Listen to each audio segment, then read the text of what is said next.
name is Mary Weaver. I'm the pastor here at Concord Trinity United Methodist Church.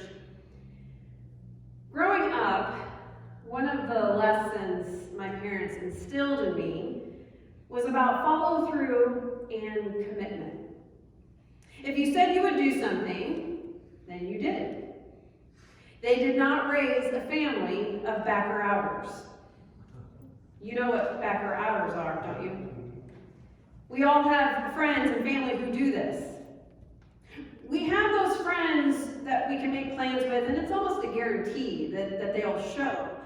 But we also have those friends that when we make plans with them, it's at best a 50-50 shot that they'll be there. Now, 9 times out of 10, they have a legitimate reason to not be there. It's not like they're lying to you. It's just that something comes up. Only the odds of something coming up is much higher for them than others. You know who I'm talking about, right? You have a backer-outer in your life. And if you don't know what I'm talking about, then most likely you're the friend who's the backer-outer. Today is our last Sunday in our sermon series on the book of Ruth and talking about our generosity to the church.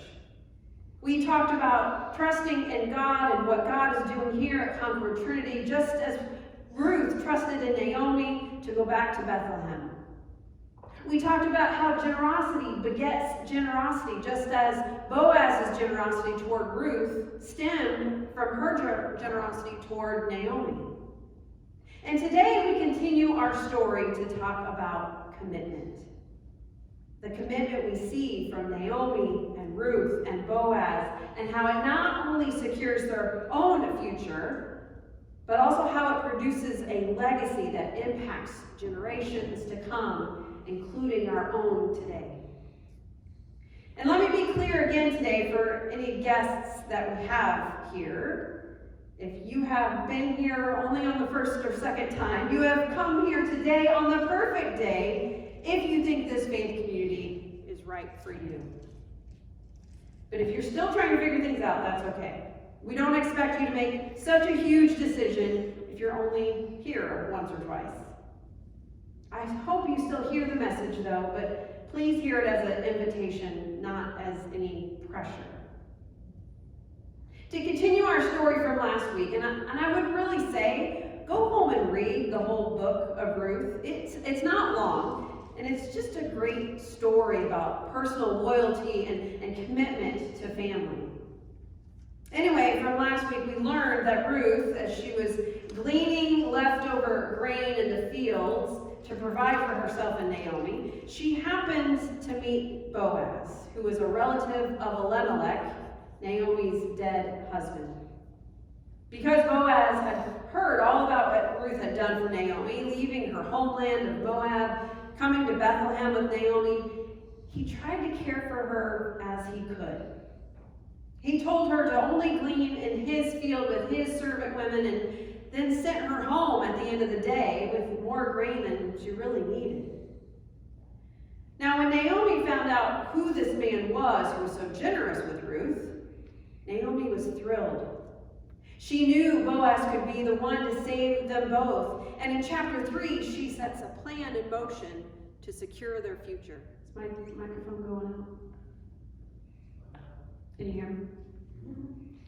Naomi tells Ruth to keep going back to Boaz's fields and glean.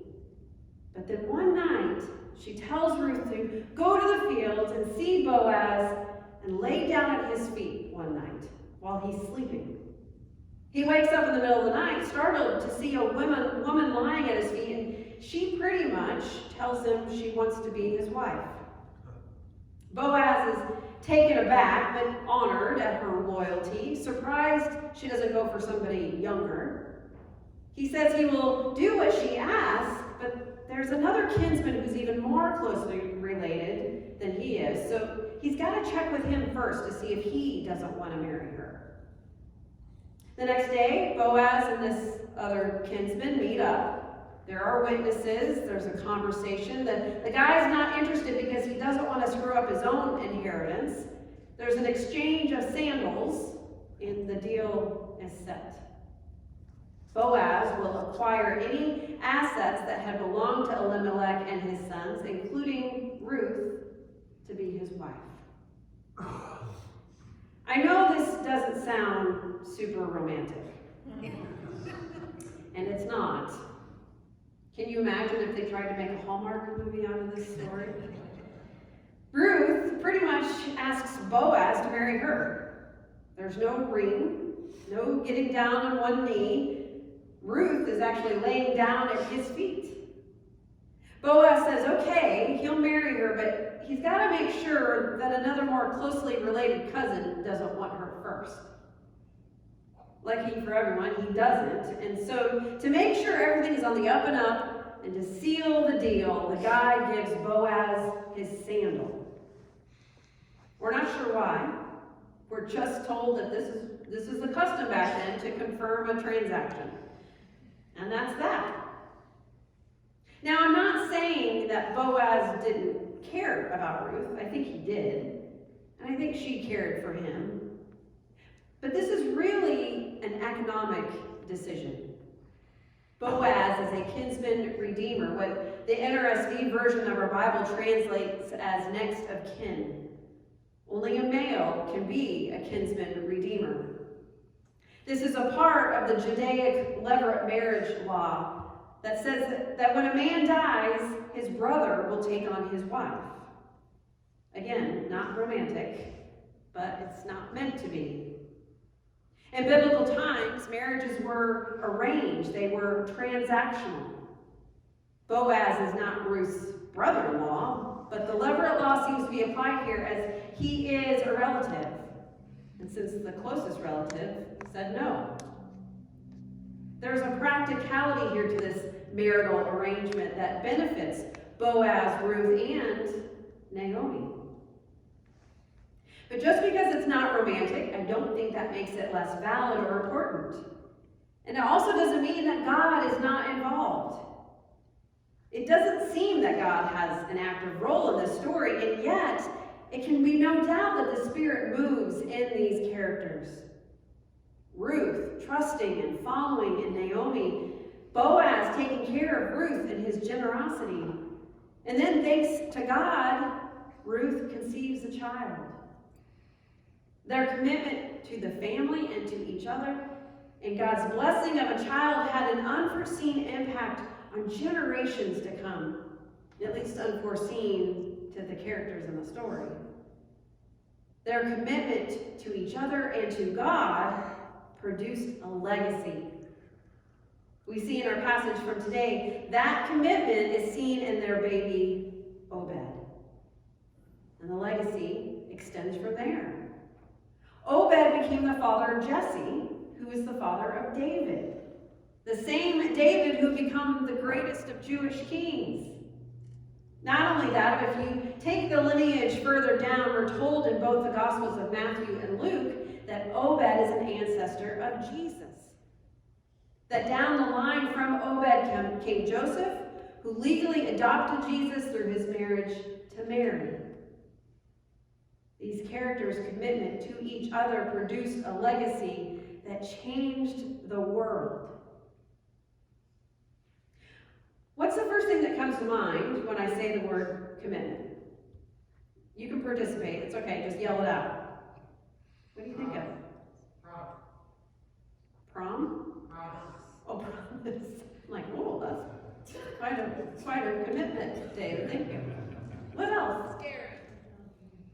Say again? Being a Cubs fan. Being a Cubs fan, yes. That is a big commitment. That is a big commitment. We think of marriage and school and our activities for those things. Since commitment was ingrained in me growing up, I was pretty firm with my own kids with their activities and commitments. There were things that they wanted to quit and I just wouldn't let them. At least not until the term was up or the event was over or until I had to sign them up again for whatever it was. Or there were things that they said they were going to do, and then when the time came for them to do them, they didn't want to do it anymore. And I just would put that in the too bad category. You told so-and-so that you would do it, so you're going to do it. Commitment isn't easy, but it's also not called commitment if you only go halfway. Commitment is an all-in approach. If you're not all in, then you're not committed. This is easiest to see with a marriage. Almost everybody in here can probably attest to how hard that commitment can be, but that's why it's called a commitment. It's not called an, oh, I just don't feel like being married today arrangement. Let me add here, however, that in a marriage, commitment goes both ways. It takes commitment from both parties. No way does it mean that one person takes on all the work while the other does whatever they want. Let me ask this, does anyone think of church or God when I say the word commitment? You don't have to raise your hand on that. Don't worry, I'm not judging. Okay, maybe a little, but only to keep ourselves accountable, including myself. Making a commitment to a church in some ways is even harder than making a commitment to a person. At least in a marriage, it's only one other person you're making a commitment to. But in a church, look around you. There are a lot of people here. Some you may not know. But even more importantly, you may not agree with everybody here. You may not agree with everything I do as a leader or what the church leadership council votes on. And yet, if you're a member here, you take a vow to commit yourself to God and to this particular United Methodist Church in 5 ways. By being present in worship here or online, by praying for this community, by serving in some capacity, by witnessing your faith, and by giving financially. And I would take this a step further to say that if you're not a member, but you call Concord Trinity your church home, then I would expect the same 5 things from you. Now, I'm well aware of seasons in our lives when some of these things might not be possible. Heck, we had a whole year when the building was closed because of COVID. And some people work on the weekends and can't attend worship. Sometimes there are things we are dealing with in our lives that prevents us from being present or serving in some way. And goodness knows, I understand that financial giving isn't always possible. I've been there. And it took time for me to slowly, gradually increase my giving. But when we are committed to a church because of our commitment to God and Christ, even in those rough seasons of our lives, we're not a backer outer. When we are committed, we are always aiming for those 5 ways to participate in that commitment. Why is commitment so important, though? Why am I literally preaching this to you? Some of you might be thinking to yourself, well, Pastor Mary just wants more money. She just wants more people in the pews. She just wants more volunteers. And if you're thinking that, you'd be right. I do want all those things. But not for me. Not for the staff. Not even really for Concord Trinity. I want those things for 2 reasons. First, for you. I'm going to give up on the mic. I believe in order for all of us to grow in our discipleship, making a commitment to a church community is instrumental. We learn together. We are stretched together. We argue together. Our minds and hearts are open to new things. We love together, we serve together, and keep each other accountable to our own growth. Growing in our discipleship alone is not impossible, but it sure is improbable. And if you think you're committed to this church, whether you're a member or not, but you're choosing to not do any of the 5 ways of commitment, not because of life circumstances that nobody can blame you for, But because you are choosing to not come to worship or not give financially or not volunteer to serve, then I ask you to reevaluate and ask why not. Ask yourself, if you're purposely withholding one of those 5 things, then are you really committed to this church and what God is doing here? The second reason commitment is so important, besides your own discipleship, is because it's for the good of the kingdom. Your discipleship is important, absolutely, but only because we need healthy disciples and mature disciples to help make new disciples. I've said this before, but church isn't for you because if you're here, guess what? You are the church. And as the church, we have a mission. At the end of the Gospel of Matthew, Jesus tells his disciples, he tells us to go and make disciples of all the nations. Jesus doesn't say, now that you have faith and are actively growing in your own discipleship, go and sit in a group once a week and talk about me until you die. That's hiding our light under a bushel. No way. Making a commitment as a disciple here at Concord Trinity is kingdom work, folks. It's so that we are better equipped to be sent out and make new disciples so that the kingdom can be here on earth as it is in heaven. Every church's legacy should be only about working toward the kingdom, and we can only do that if we fulfill our commitment to said church. We are so blessed here to have so many committed individuals in this church, members and non-members both. It really is something to celebrate. And those who are committed will not only leave a legacy of their own, but they will impact the legacy of Concord Trinity. The commitment Ruth and Naomi had to each other and to their own welfare and livelihood, their commitment to follow God and be with their people, the commitment Boaz had to honor Ruth, is all to be celebrated too. Ruth is no longer at risk. Naomi is no longer at risk. With Ruth now married and now with a son, ultimately she has saved Naomi again from being alone and lost and bitter. For all they've gone through together, Obed truly is seen as a gift from God to Ruth and Naomi. And a son to pass on the family name. What a blessing. Just as Ruth is such a blessing to Naomi, even better than 7 sons, according to the women in town. I sure hope Ruth overheard the women proclaim that. And then from Obed came David and eventually Joseph, who legally adopted Jesus. Jesus then is a part of this familial line, as is David. This comes from Ruth's commitment to Naomi, Naomi's commitment to securing a future for Ruth, and Boaz's commitment to Ruth and being her kinsman redeemer. But let's not forget God's commitment to them and to us. And what a blessing that is as well.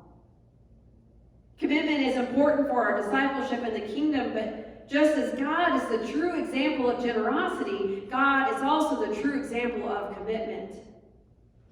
God is committed to loving us, providing for us, equipping us. God is committed to being in a relationship with us. That's why we make a commitment to God. The commitment we make to God is exhibited in God's commitment to us and in our commitment we make to each other as a church. There's a reason why community is so important. On our own, we ultimately flounder and things are just much more difficult. In our ego, we think we can handle it. We think we know what's best. But together, with people, with each other, making a commitment to that community, we can flourish, have the support and love we all need and deserve, and turn that into doing God's work together. It doesn't mean we always agree, but it does mean we work together. That is what God asks for us. That is what God wants for us in God's kingdom. So I ask you today, will you make a commitment? Amen.